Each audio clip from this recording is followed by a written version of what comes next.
Hello, and welcome to iHeart Cooking. I'm registered dietitian Jennifer Stockler. And I'm Chef Duke Wetzel. We are both from Reed Hospital. Today's program is brought to you by a grant from the American Heart Association. It is also brought to you by Reed Hospital and Healthcare Services, WCTV, and RPNL. Our live audience joining us today is from the Richmond Moms to Moms Club. Today on iHeart Cooking, we're going to be showing you healthy snack ideas.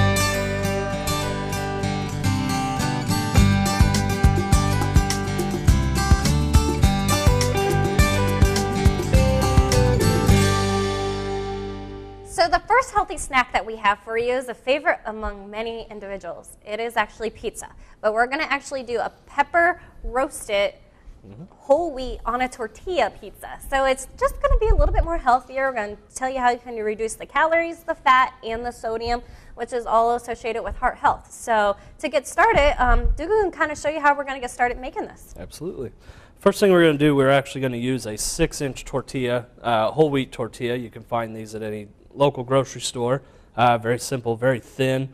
Kind of make a flatbread pizza per se. So what we're going to do is just kind of lay them out, and I've got gloves on. I'm going to just lightly take some olive oil and just kind of run it over the base of the pizzas here. And again, olive oils is one of those good oils that's going to have a lot of those good fats like the mono and polyunsaturated fats. So it's a good one to cook with and to get a lot of heart health from that. Absolutely. Okay, now that we've got that, we're actually going to put just a little bit of tomato sauce. You don't need very much, maybe a tablespoon, 2 tablespoons most. You just want enough to kind of get around the whole tortilla and leave a little bit of the crust. And that's something at the grocery stores you can find a no salt adder or very low sodium pizza sauce, marinara sauce, if whatever you kind of choose. Some individuals make themselves homemade sauce, so that's something you can use as well too. Absolutely, and you can also season it. You can put different herbs, whatever kind of Italian seasonings, anything like that. If you'd like to put that in there to give it a little bit more flavor. Okay. Next step, like Jennifer said, it's actually a roasted pepper pizza. What we've done here is I've went ahead and already stripped up the pizza. Or the peppers, excuse me, and we've already roasted them off. What you want to do, you cut them, you're going to lay them flat on your baking sheets here, and just pop them in the oven 5-10 minutes till they get kind of a nice dark color to them, and then they're ready to go. They're already soft, they're chewy, they're excellent, actually. Or if you don't want to do the whole baking process, I mean, if you have the oven on, good to just quickly roast them, or you can saute them in a pan real quick as well. And you can put on as much or as little as you want. And you can also use different vegetables too. Cauliflower is always a good one, especially with the olive oil and pepper. It gets a nice brown to it, gives it a nice flavor. So we've got our peppers on there. We're actually going to put our herbs on, just a little bit of basil and a small bit of pepper. This again is just for flavor. If you don't like basil, you don't have to use basil. You can use thyme or a combination seasoning like Italian seasoning. Very, very easy, whatever you'd like to use. A good one would probably be like Mrs. Dash makes an Italian seasoning that's a salt-free seasoning that you could easily sprinkle onto this, and it's more of that Italian flavor. But if you don't prefer that, again, you can have your own herbs and use fresh or dried for it. To top it off, we're just going to finish it with cheese. Does not take very much because you'll see we're using a mozzarella, a low-fat mozzarella. The best part about this cheese is it kind of spreads out as it heats up. So you don't need a real thick glob of cheese on there. You just need a little bit. And it'll spread out evenly and it'll taste good. Top it off, a little bit of Parmesan cheese. Give that salty flavor that everybody wants without adding the actual salt to it. And as easy as we started talking about this, they're already ready to go into the oven. So very quick, very fast, snack idea for you. And that's something you do want to preheat the oven to about 450 degrees. They're not going to bake really long. So it's something that's a very high temp, and it takes very little amount of time for these. Absolutely. About 5 minutes, yeah. Yep. Alrighty. Okay. So we'll let them bake about 5 minutes. We'll check them, make sure they're turning brown. Depending on the heat of the oven you have at home, it could be different times and amounts, so keep an eye out for it. But very quick, easy, healthy snack. A serving of these is, if you cut that tortilla into 6 slices or 6 pieces, serving size is 3 of them, 80 calories, 13 grams of carbohydrates, very few sodium. So definitely a huge difference than the regular oven that you can pre-made pizzas you can buy in the grocery store or get at any kind of pizzas. So very quick and easy and healthy, and you can make it how you want. So they'll be done in a little bit, then we get to try them. So our tortilla pizzas are done, so we're going to pull them out of the oven and take a look at them. Like I said, very quick and easy, 5 minutes, doesn't take long at all, especially since it has that thin crust. I mean, you can have them as brown or as done as you want. And you also see the cheese is melted. Yep. You cut that into 6 servings, and 3 of those is a serving size, or 6 pieces. 3 of them are a serving size. And again, like I said, 80 calories for them, very minimal amount of carbs, great snack. Absolutely. So we'll let those cool off before we cut those up and our audience can enjoy them. We're going to move on to the next recipe, which are going to be pita crisp. So it's basically taking like a tortilla chip that you would have, but we're going to make them homemade. And that's something that we're just going to use a variety of different herbs, onions, and a little bit of cheese, and we'll get those started. So for our pita crisp, we're going to use pita bread. And it is 100% whole wheat pita bread, and you can't find this in the bread aisle. One nice thing is it opens up like a pocket, so that's where you know it's actually a pita.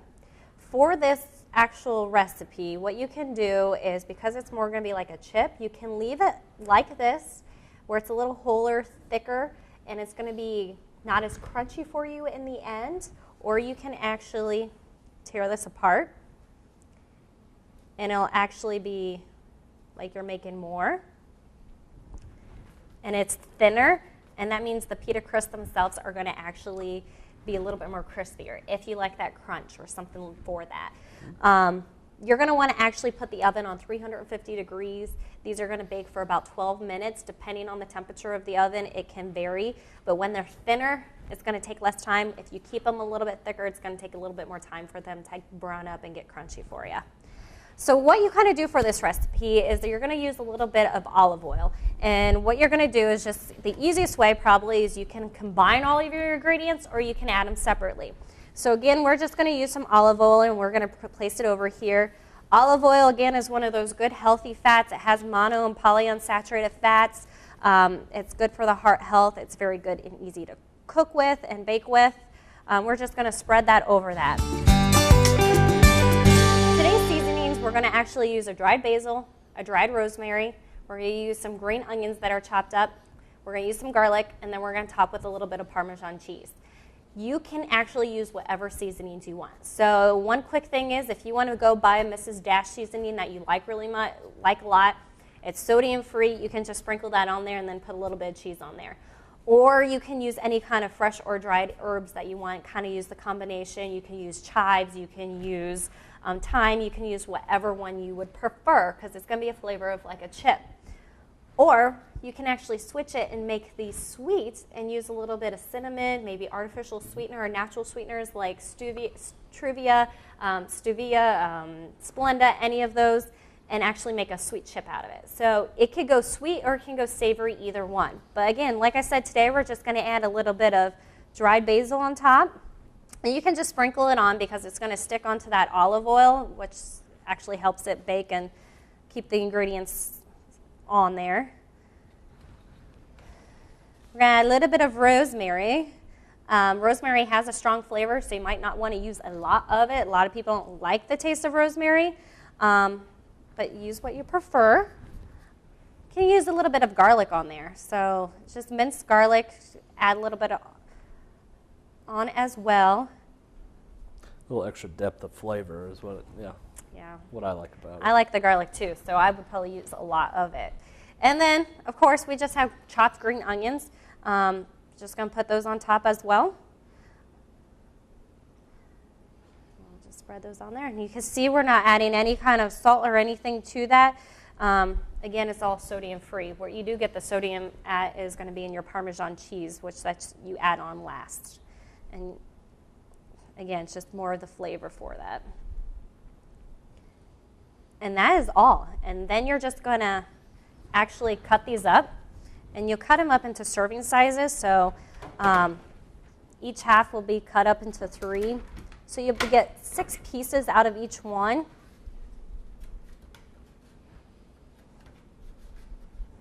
And you'll probably want to cut it up before you bake them because afterwards they're going to be crisp and they're not going to probably fall apart and break. And this way they cook faster as well.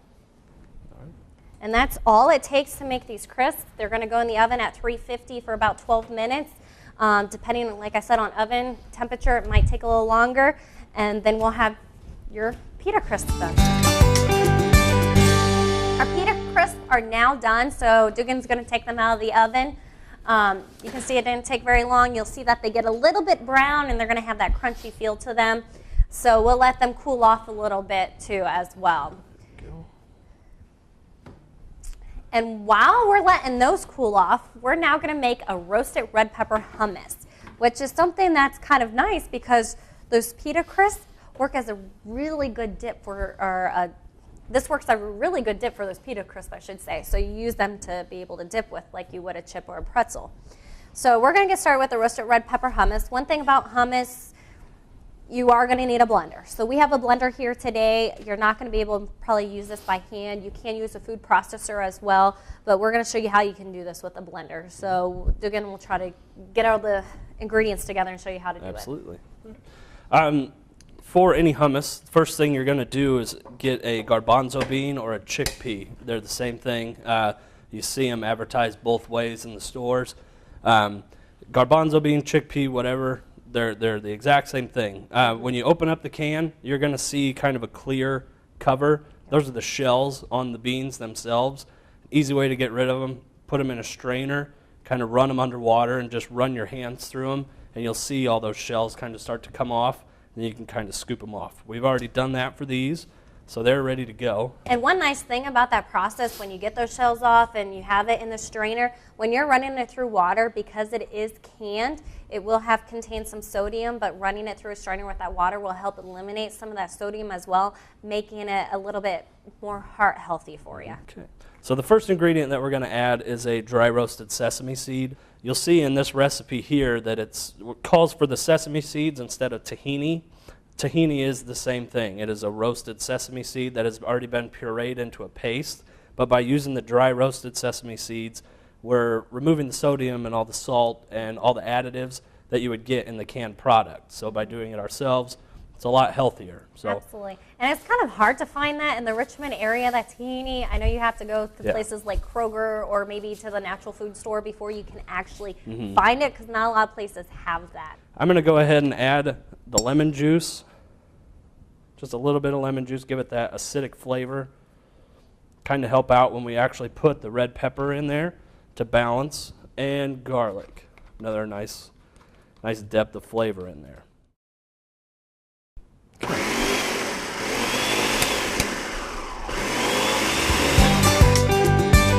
Now that we've got that pureed for about 20 seconds, doesn't take very long, you just want it to blend the flavors together, we're going to add the rest of our ingredients. We're going to add our roasted red pepper. We've already kind of pureed it to kind of blend the flavors. Makes it easier to disperse amongst the hummus if it's already pureed.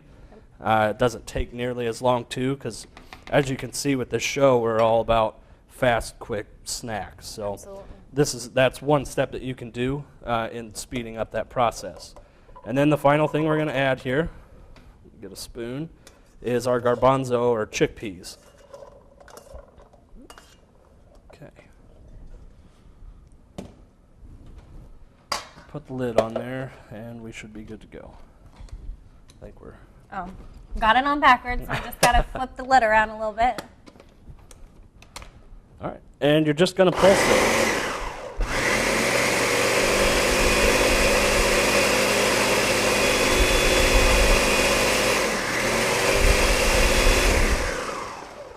One thing I like to do, if you notice that it's kind of binding up and it's a little hard, a little water is not going to hurt it. It kind of helps loosen everything up. You don't need a whole lot, just a little bit, and that'll kind of help bring the rest of the ingredients together. Absolutely, yeah. All right.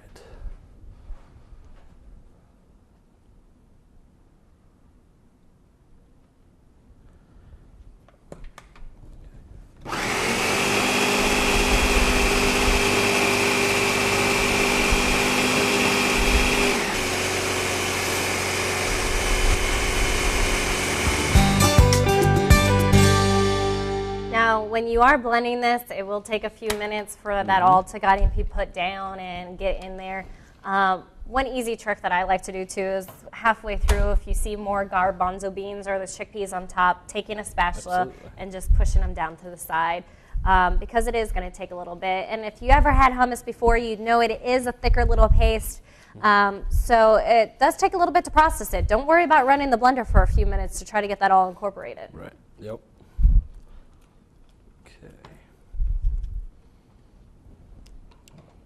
I go for just a little bit longer here, and then I think we're good.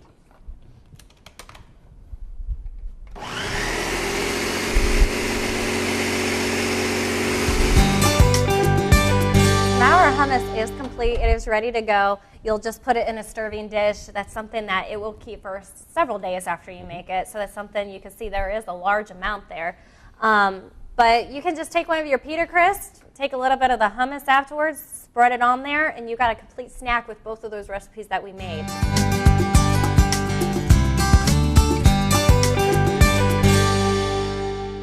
Thanks for tuning in to iHeart Cooking, a program that is funded by the American Heart Association. We hope you enjoyed all the information and the recipes that we provided for you today. For more heart-healthy recipes, you can visit the American Heart Association's website at heart.org or Reed Hospital's website at reedhospital.org/iHeartCooking. We'll see you next month.